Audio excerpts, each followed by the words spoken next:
গো, শুনলাম তোমাদের বাড়িতে নাকি নতুন সুখবর আসছে। বাবা পূজা, একদিনের মধ্যে দুজন দুজনকে এত ভালোবেসে ফেললে যে একটা বছরও কাটতে দিলে না। 2 মাস যেতে না যেতেই নতুন সুখবর। ভালো ভালো, তা কি করে এত ভালোবাসা হলো গো? বাইগান। বলছি কাকিমা, কি করে হলো? আসলে একদিন বাড়িতে কেউ ছিল না, আমি একাই বাড়িতে ছিলাম। আর ওরও অফিস থেকে আসতে দেরি হচ্ছিল, বাইরে ভীষণ বৃষ্টি হচ্ছিল, মেঘ ডাকছিল।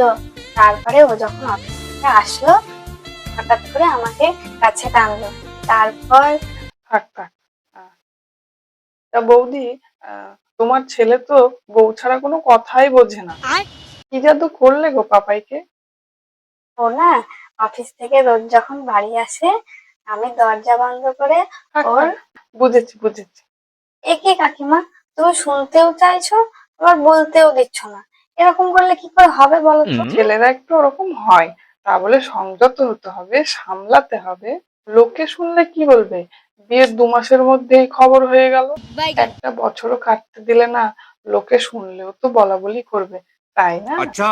আমি তো ভাবলাম 3-4 বছর পর প্ল্যান করার থেকে এখনই প্ল্যান করে নেওয়া ভালো, ঝামেলাটাও তাড়াতাড়ি মিটে যাবে। 3-4 বছর যখন দেরি করব, এই আপনারাই চারটে কথা শোনাবেন, এখনো হলো না, কখন হবে, বয়স হয়ে যাচ্ছে, হাজার একটা কথা তখন শোনাবেন। আমাদের থেকে তো আপনাদের চিন্তাটাই একটু বেশি। তাই ভাবলাম অত কষ্ট না দিয়ে তাড়াতাড়ি নিয়ে নেওয়াটাই ভালো।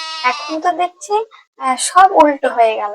আপনাদের তো কোনো কিছুতেই শান্তি নেই, হলেও সমস্যা, না হলেও সমস্যা, সবকিছুতে আপনাদের একটু বড্ড সমস্যা দেখতে পাচ্ছি।